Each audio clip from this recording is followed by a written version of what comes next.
Hello and welcome to this video.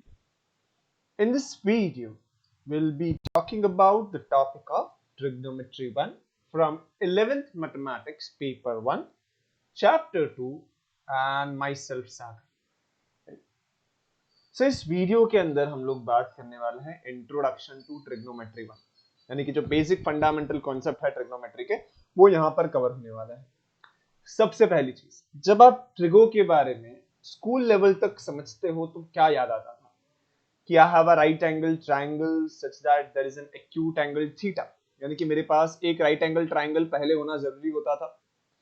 जब school में थे ना तब क्या होता था ना कि जैसे राइट एंगल ट्रायंगल नाम सुना तो हमें पाइथागोरस सर की याद आ जाती थी कि भाई पाइथागोरस बाबा ने ये बताया कि first side square plus second side square is equal to hypotenuse square. और उसके बाद जब थोड़े और बड़े हो गए तब हमें पता चला कि भाई अगर राइट एंगल ट्रायंगल है तो कोई तो एक एंगल होगा थीटा।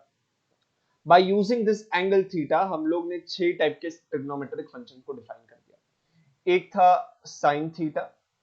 साइन थीटा जो था वो उसके अपोजिट साइड जो होती है अपॉन हाइपोटेनियस होता था, तो ये था opposite side upon hypotenuse, right. अगर आपने इसी चीज को उल्टा कर दिया तो आपको मिल जाता था कॉसेक थीटा, है ना। कॉसेक थीटा जो था वो था हाइपोटेनियस अपॉन अपोजिट साइड, यानी कि आपको पता चलता था कि भाई ये कॉसेक जो है it is nothing but reciprocal of sine theta, right. जैसे हमने अपोजिट और हाइपोटेनियस को यूज कर लिया, फिर बात आती थी कि भाई इसको छोड़ के और क्या कॉम्बिनेशन बना सकते थे, तो हमें पता चला कि भाई आप cos थीटा लिख सकते हो, तो cos is nothing but what, cos is nothing but your adjacent side, यानी कि उसके आपका एंगल जो थीटा है उसके पास में जो साइड है उसके बारे में बात करनी है। इसके पास में जो साइड है अगर आपने उसको हाइपोटेनस से डिवाइड कर दिया आपको मिल जाता है कोसेक थीटा। अगर आपने इस कोसेक सॉरी कॉस थीटा और आपने अगर इस कॉस का उल्टा ले लिया तो आपको मिल जाता था सेक थीटा, राइट। तो ये सेक थीटा है मेरा hypotenuse upon adjacent side, right. अब पता चला कि भाई सारे साइड से यूज हो गए, अपोजिट एडजेसेंट हाइपोटेनस भी यूज हो गए। अब क्या यूज करोगे, अब किसकी बारी। तो हमें पता चला कि in that situation what we can do is we can take ratio of sine and cos. तो फिर एक नया फंक्शन बनता है जिसे हम लोग कहते हैं टेन थीटा। ये टेन थीटा जो है that is nothing but your opposite side upon the adjacent side, right. और this is actually same as what, this is actually same as your sine theta का value divided by cos theta का value. अगर आपने इस tan theta का reciprocal ले लिया तो आपको मिल जाता था कॉट थीटा। कॉट थीटा कैसे मिला रहेगा, तो it is cos upon sin that is nothing but adjacent upon your opposite side. तो इस तरीके से हमारे पास 6 ट्रिग्नोमेट्रिक फंक्शन थे स्कूल तक। और यहाँ पे जब हम लोग बात कर रहे थे तब ये था कि भाई मेरे पास एक राइट एंगल ट्राइंगल होना जरूरी है। अगर वो राइट एंगल ट्राइंगल है तो उसके बाद हम लोग बात करते थे एक एक्यूट एंगल के बारे में। एक्यूट एंगल यानी कि angle which is lying between 0 से लेकर 90 तक जा सकता है ना। अगर आपको याद रहेगा आपका जो टेबल था स्कूल में वो था 0 से लेकर 90, 0, 30, 45, 60 और 90। जब हम लोग कॉलेज में आ जाता है, जब हम लोग जूनियर कॉलेज में साइंस में या फिर कॉमर्स में ट्रिग्नोमेट्रिक फंक्शन के बारे में पढ़ता है तब हमारा ये जो एक चीज है ना उसको हम लोग नीचे छोड़ देते हैं, स्कूल में ही छोड़ देते हैं कि भाई ट्रिग्नोमेट्रिक फंक्शन जो है वो सिर्फ एक्यूट एंगल के लिए डिफाइन हुआ है। नहीं, this trigonometric function are defined for any value of theta, है ना। ऐसा जरूरी नहीं है कि 0 से लेकर 90 तक का एंगल हो तो ही वो काम करेगा, ऐसा नहीं है। We can define it for any value of theta, लेकिन अगर उसको डिफाइन करना है तो हमें आगे बढ़ना होगा। आगे बढ़ेंगे, अब हम लोग डिफाइन करेंगे सेम चीज, यानी कि ये जो ट्रिग्नोमेट्रिक फंक्शन है सेम चीज बट ट्राइंगल के यूज किए बिना। अब हम लोग ट्रिग्नोमेट्रिक फंक्शन को डिफाइन करेंगे with the help of a circle जो हमें मदद करेगा to define the trigonometric function for all the angles, right. चलते हैं, शुरू करते हैं। Suppose if I have this as my circle, P is nothing but the point on the circle with a radius r, where the coordinates of P are x and y. तो इसका मतलब क्या होगा, अगर वो x, y है then this distance is nothing but the x का distance and this is distance of y. यहाँ पे एक राइट एंगल ट्राइंगल बन रहा है where the hypotenuse is nothing but r.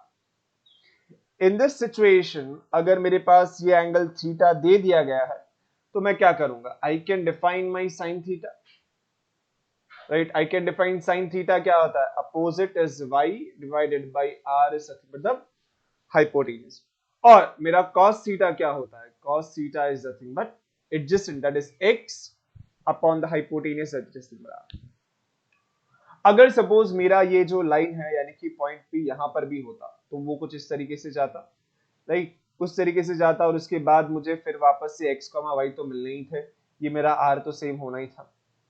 So what we do is we define our sin theta and cos theta based on this, यानी कि सबसे पहले हम लोग रेडियस ले लेंगे ऑफ r, उससे एक सर्कल बनाया। अगर मेरे पास कोई एंगल थीटा है, जैसे कि अगर सपोज मेरा थीटा ये है ना, now this theta is definitely greater than 90 degree. इस 90 डिग्री ग्रेटर थीटा के लिए मैं किस तरीके से डिफाइन करूंगा मेरा साइन और कॉस, तो डेफिनेशन आपकी स्क्रीन के ऊपर, यानी कि ये रहा, sign theta is y by x and cos theta is nothing but x by. याद रखेंगे साइन जो है वो y के साथ कनेक्ट करता है, कॉस जो है वो r के साथ कनेक्ट करता है। ठीक है, इसका मतलब क्या होगा, अगर मुझे x को लिखना है तो x क्या हो जाएगा, तो मैं x is same as what, x is same as r cos theta. ये सबसे बढ़िया डेफिनेशन मिल रहा है जो पूरे कोर्स के अंदर यूज होता रहता है, y is nothing but r sin theta. इसी हिसाब से अगर आपको सपोज tan थीटा को डिफाइन करना होता है, tan थीटा क्या होता है, it is nothing but ratio of sin upon cos, it is nothing but y by x। cot होता तो इसका उल्टा होता, sec होता तो इसका उल्टा होता और cos sec होता तो इसका उल्टा होता। बट ये सारी चीजें ट्रू है, whatever definition we have defined, it is true for all value of theta।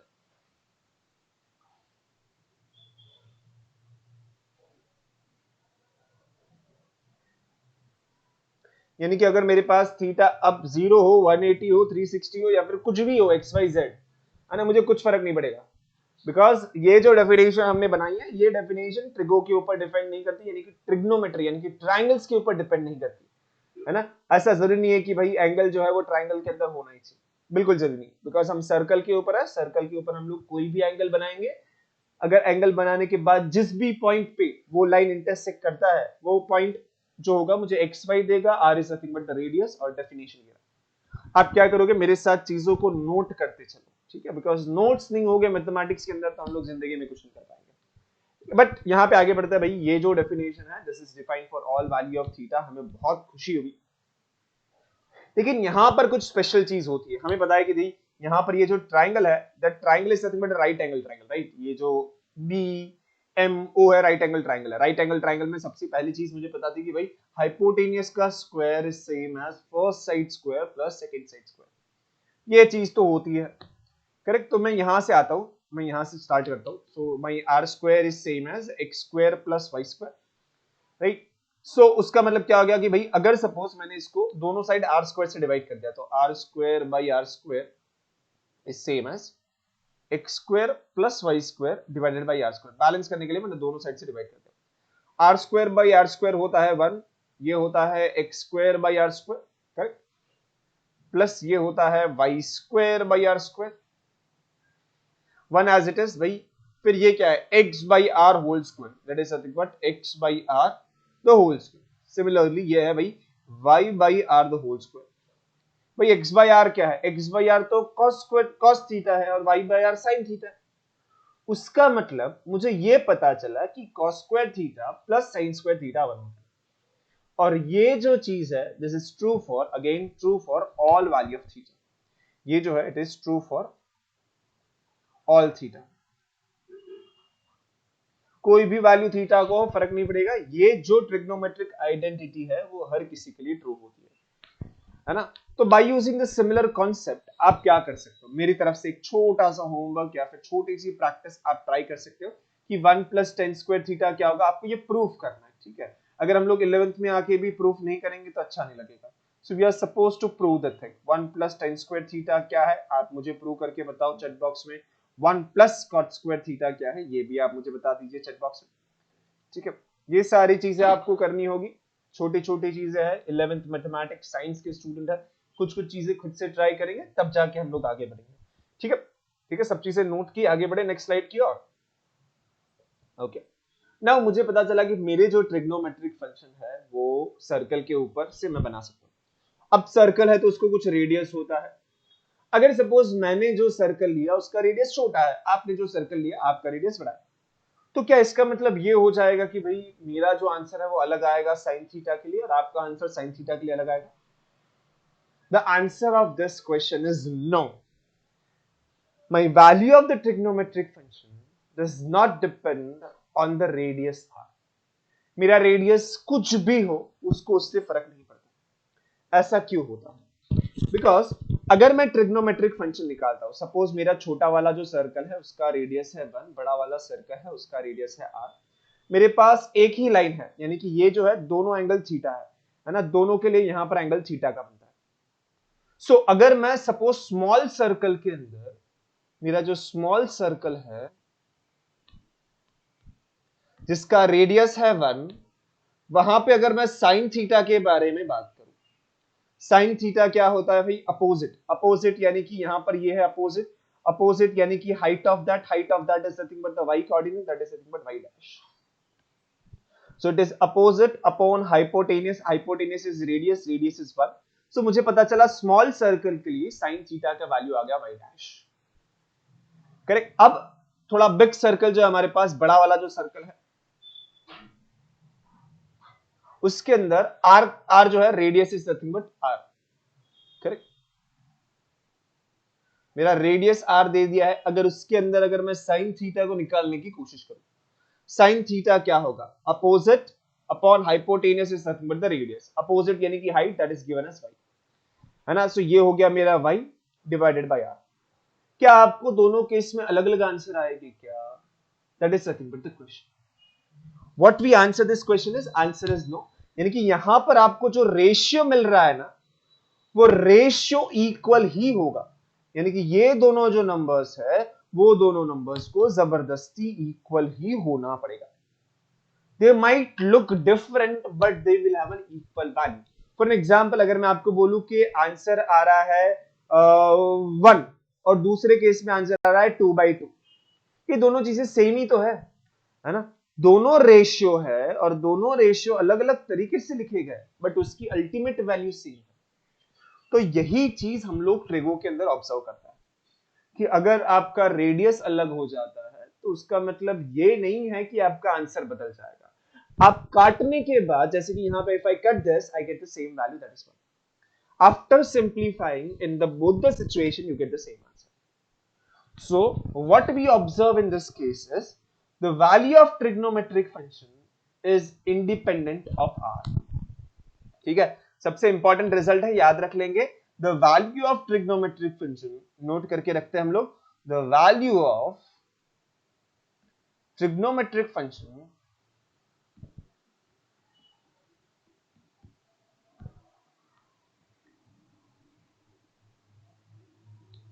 Is independent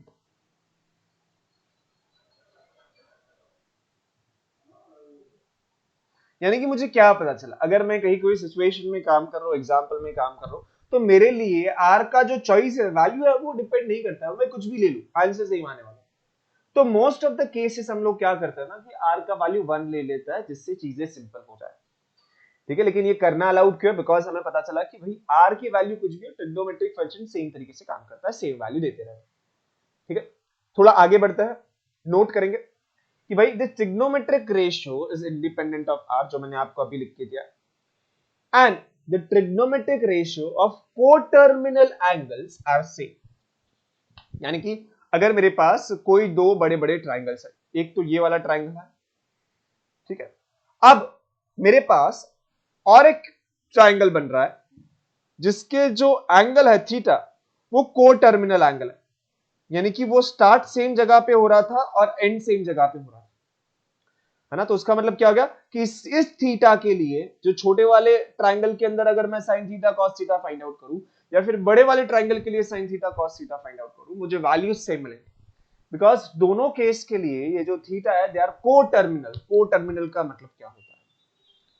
coterminal का मतलब होता है कि वो दोनों एक जगह से स्टार्ट करते हैं, दोनों एक जगह पे खत्म कर रहे हैं. जो यहां पर दिख रहा है आपको, है ना, दोनों यहां पर स्टार्ट कर रहे हैं और दोनों यहीं पर खत्म कर रहे हैं. So the angle theta is coterminal.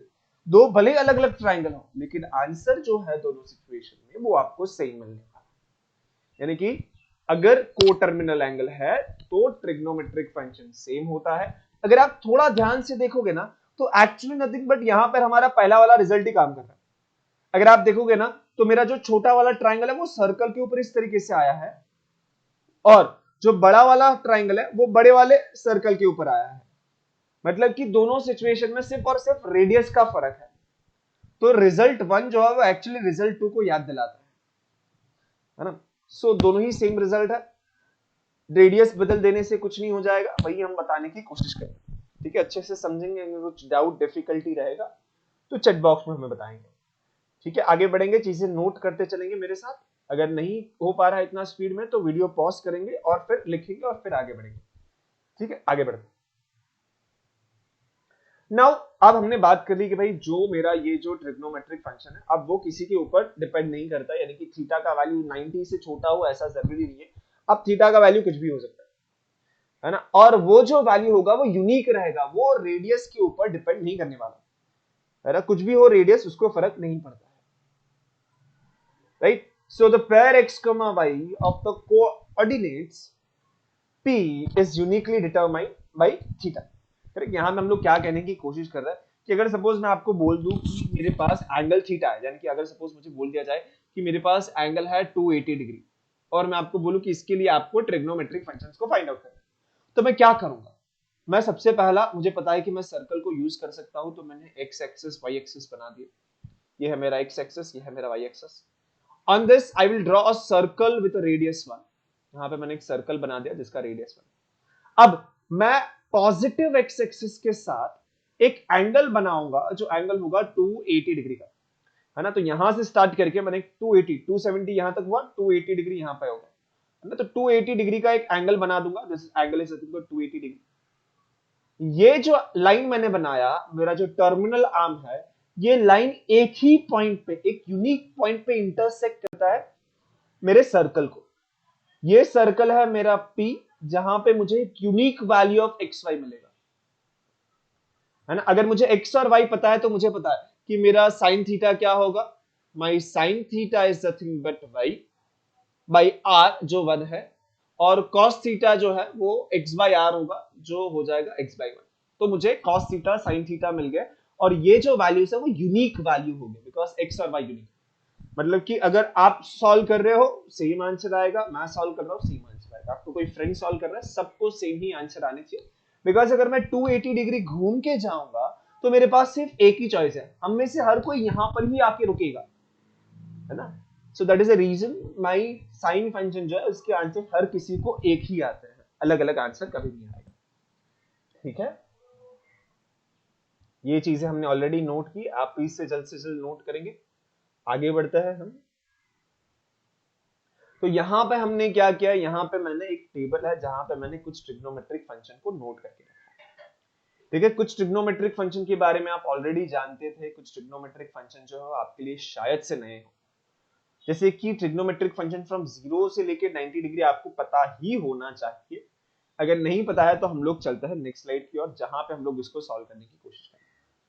ठीक है, तो सपोज अगर मुझे साइन फाइंड आउट करना है एट ऑल द वैल्यूज, यानी कि 0 पे फाइंड आउट करना है मुझे, 30 डिग्री पे फाइंड आउट करना है मुझे, 45 पे फाइंड आउट करना है, 60 पे फाइंड आउट करना है, 90 पे भी फाइंड आउट करना है ना। एक तरीका है कि आप उस नंबर्स को याद कर लो, या फिर दूसरा तरीका, मेरे पास एक इजी तरीका है।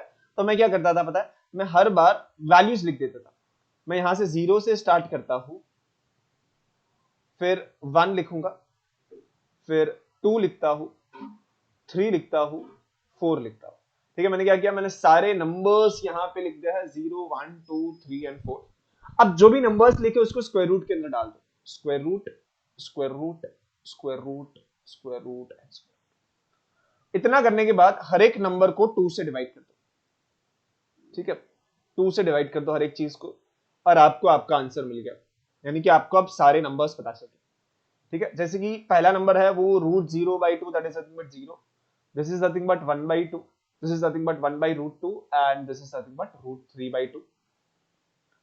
और ये जो आखिरी वाला है वो होता है √4 होता है 2/2, यानी कि 1। आपको शायद से यही नंबर्स थे सारे। ठीक है, तो इस तरीके से आप याद रख सकते हो, बट हाँ ये टेबल थोड़े टाइम के लिए याद रखने के लिए, अदरवाइज आपको सारी वैल्यू बाय हार्ट होनी चाहिए। साइन 45 तो हाँ तुरंत से स्ट्राइक होना चाहिए 1/√2 करके। ठीक है, लेकिन डिफिकल्ट पार्ट क्या होता है ना, यहां तक तो सर हमने स्कूल में भी सीखा था, सर इसके आगे बताओ। अगर सपोज मुझे 180 डिग्री फाइंड आउट करना है, है ना। तो मैं क्या करूंगा भाई, मुझे पता है कि अब अगर 180 है तो मुझे सर्कल का हेल्प लेना होगा, तो मैं क्या करूंगा, आई will draw circle with radius of 1।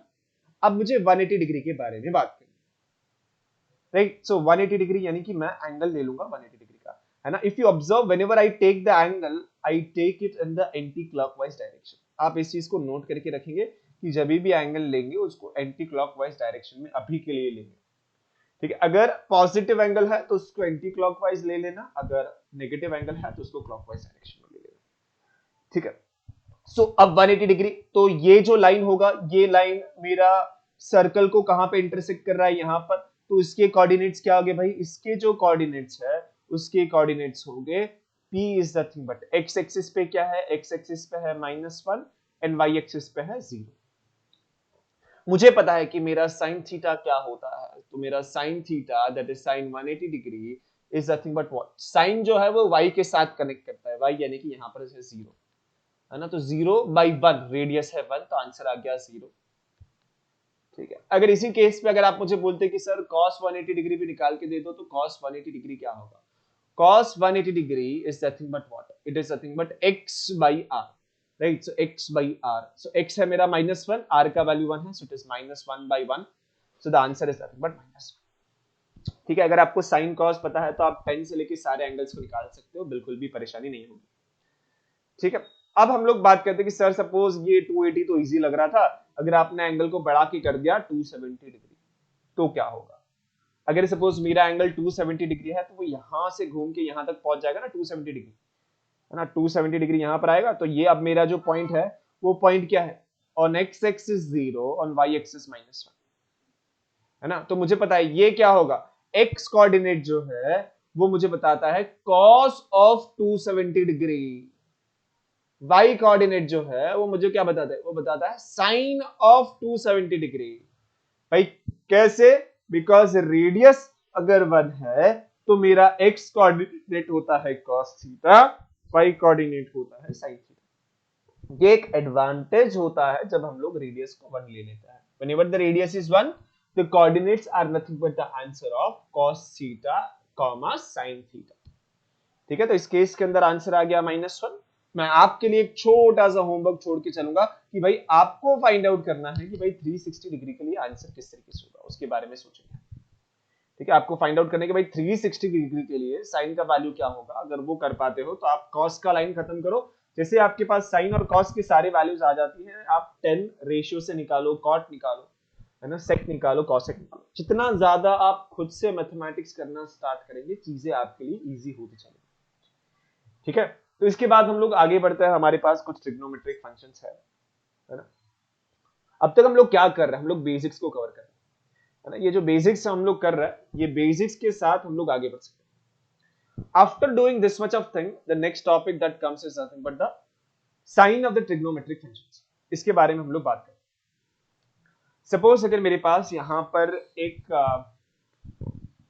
X Y axis है, यानी कि कोऑर्डिनेट प्लेन है। अभी अभी हम लोग ने ऑब्जर्व क्या किया कि अगर सपोज मैं एक सर्कल ड्रॉ करता हूं जिसका रेडियस 1 होता है, for r equal to 1 what I found is my x is same as cos theta, यानी कि x कोऑर्डिनेट जो होता है वो मेरा cos थीटा होता है और y कोऑर्डिनेट जो है वो मेरा sin थीटा होता है, करेक्ट। अगर मेरा r का वैल्यू 1 है तो अगर सपोज मैं यहां पर हूं, यानी कि फर्स्ट कोऑर्डिनेट में हूं, मेरा पॉइंट कहीं यहां पर है, देन मेरा x जो है वो एक पॉजिटिव वैल्यू है, y जो है वो भी एक पॉजिटिव वैल्यू है ना। And the first coordinate x and y both are positive.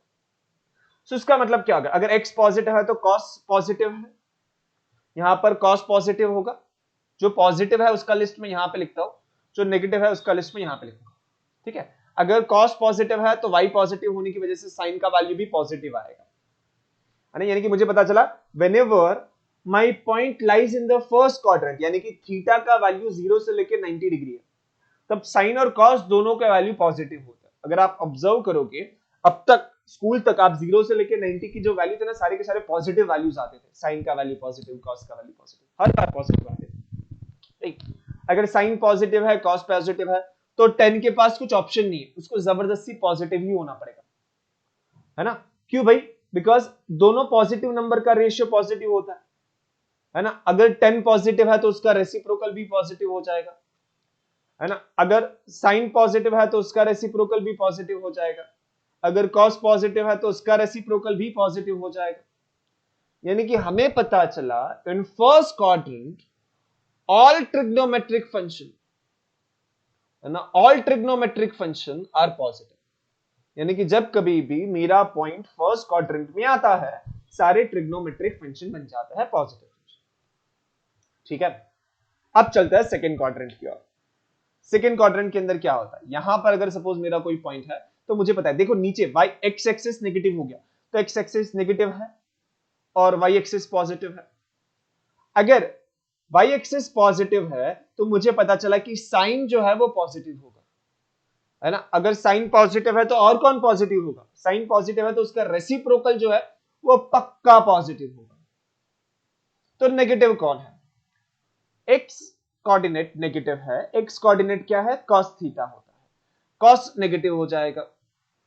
देखो साइन पॉजिटिव है, cos नेगेटिव है, साइन पॉजिटिव cos का नेगेटिव होना, यानी कि रेशियो, यानी कि tan थीटा जो है उसको नेगेटिव होना पड़ेगा, बिकॉज साइन अपॉन cos, ऊपर पॉजिटिव नंबर नीचे नेगेटिव नंबर, आंसर आता है नेगेटिव। अगर cos नेगेटिव है तो भाई sec को भी नेगेटिव होना पड़ेगा, tan नेगेटिव है तो उसका रेसिप्रोकल cot को भी नेगेटिव होना पड़ेगा। So what we found is only my sine and cosec are positive. Sin theta and cosec theta are positive. ठीक है, अगर सपोज अब मैं सिमिलरली थर्ड क्वाड्रेंट में आता तो यहां पे सब नेगेटिव नेगेटिव है ना। अगर साइन भी नेगेटिव, अगर देखो दोनों कोऑर्डिनेट नेगेटिव है, यानी कि साइन नेगेटिव है कॉस नेगेटिव है ना, तो पॉजिटिव कौन होगा, negative number upon negative number, यानी कि यहां पर पॉजिटिव कौन है, यहां पर पॉजिटिव है tan थीटा। करेक्ट, क्यों भाई tan theta, because sign negative, उसके नीचे cos भी नेगेटिव, नेगेटिव नेगेटिव कैंसिल, आ गया पॉजिटिव। अगर tan नेगेटिव है तो उसका रेसिप्रोकल यानी कि cot थीटा भी तो नेगेटिव हो जाएगा, इसीलिए tan theta and cot theta third quadrant के अंदर पॉजिटिव हो जाता है। ठीक है, tan and cot are positive in the third quadrant. इसको छोड़ के साइन हो, cos हो, sec हो या फिर cosec, वो सारे के सारे नेगेटिव है। ठीक है, अगर अब हम लोग अब फोर्थ क्वाड्रेंट में आ जाते हैं, फोर्थ क्वाड्रेंट के अंदर क्या है भाई, एक्स एक्सिस देखो मुझे पॉजिटिव दिख रहा है ना, तो it is positive. Y axis जो है मुझे नेगेटिव दिख रहा है, x axis is positive, y axis is negative. X अगर पॉजिटिव है उसका मतलब ये भाई cos पॉजिटिव है ना, cos थीटा जो है वो पॉजिटिव हो जाएगा। अगर cos पॉजिटिव है तो उसका रेसिप्रोकल यानी कि sec थीटा पॉजिटिव हो जाएगा, है ना। तो ये दोनों पॉजिटिव हो गए। अब देखो y कोऑर्डिनेट यानी कि sin थीटा नेगेटिव है, sin नेगेटिव है तो cosec नेगेटिव हो जाएगा। अगर sin नेगेटिव cos पॉजिटिव तो tan और cot को भी नेगेटिव होना पड़ेगा, है ना। तो अल्टीमेटली हमें क्या पता चला, अगर मेरा थीटा फर्स्ट क्वाड्रेंट में आता है तो उसके लिए सारे ट्रिग्नोमेट्रिक फंक्शन पॉजिटिव। अगर मेरा थीटा सेकंड क्वाड्रेंट में आता है तो वहां पर कौन कौन सी चीजें पॉजिटिव होगी, सिर्फ और सिर्फ साइन और कॉसेक। थर्ड क्वाड्रेंट के अंदर सिर्फ और सिर्फ tan और cot पॉजिटिव होता है, और फोर्थ क्वाड्रेंट के अंदर बचे हुए दो फंक्शन यानी कि cos and sec positive. This is a beauty of mathematics, है ना, कितनी चीजें परफेक्टली सेट हो जाती है ना, बहुत ही बढ़िया। सो अब आगे बढ़ेंगे भाई, ये जो इंपॉर्टेंट कॉन्सेप्ट है ना वो बहुत ज्यादा यूज होने वाला है ना, कि कौन सा ट्रिग्नोमेट्रिक फंक्शन कहां पे यूज होने वाला है। ठीक है, तो ये रहा हमारा फाइनल आउटपुट। फर्स्ट क्वाड्रेंट के अंदर all trigonometric functions are positive, second के अंदर साइन और कॉसेक आर पॉजिटिव, थर्ड के अंदर tan और cot are positive, and last के अंदर cos and sec are positive. इसको मैं कैसे याद रखता था, तो इसको याद करने का इजी तरीका था, मैं एक सेंटेंस को याद रख लिया था कि it is all silver and T cups, यानी कि मेरे पास सारे सिल्वर के चाय के कप्स हैं, all silver T cups. All silver tea cup कैसे, तो फर्स्ट क्वाड्रेंट जो है उसके अंदर सारे के सारे पॉजिटिव। सेकंड जो है सिल्वर, मुझे याद दिलाता था कि भाई साइन जो है वो पॉजिटिव होगा, अगर साइन है तो कॉसेक को जबरदस्ती होना पड़ेगा, उसको छोड़ के और कोई नहीं। यानी कि फिर थर्ड क्वाड्रेंट टी से स्टार्ट हो रहा है यानी कि 10, एंड 10 है तो कॉट भी पॉजिटिव होगा, और लास्ट सी से स्टार्ट हो रहा है यानी कि वो कॉस के बारे में बात कर रहा है, तो फोर्थ क्वाड्रेंट के अंदर कॉस और सेक पॉजिटिव हो गए, बाकी सारे नहीं। है ना। तो इस तरीके से हम लोग इस कॉन्सेप्ट को याद रख सकते हैं, ऑल सिल्वर टी कप्स। लेकिन इसी के साथ हमने बहुत ही अच्छे खासे कॉन्सेप्ट को कवर किया। Thank you so much. अगर आप एंड तक इस वीडियो को देखते हो, अगर आपको ये कॉन्सेप्ट समझ रहा है तो मुझे चैट बॉक्स में प्लीज अपना फीडबैक दीजिए। कहीं कुछ डाउट डिफिकल्टी रहेगा तो भी मुझे कमेंट सेक्शन पर बताइए, तो मैं अपने आप को इंप्रूव करने की कोशिश करूंगा नेक्स्ट लेक्चर। ठीक है, अगले लेक्चर के अंदर हम लोग और भी थोड़े कॉन्सेप्ट को रिकॉर्ड करेंगे। यहां तक जो कॉन्सेप्ट किया मैं आई रिक्वेस्ट यू टू उसको थोड़ा मास्टरी कर लो, उसको समझ लो अच्छे से। टेक्स्ट बुक को थोड़ा पढ़ेंगे, चीजें इजी हो जाएंगी। ठीक है, so thank you so much students for watching this video. अगर आपको अच्छा लगता है तो आपको पता है आपको क्या करना चाहिए, right? You should subscribe to the channel, like the video and share it with your friends. Okay जी, बाय बाय।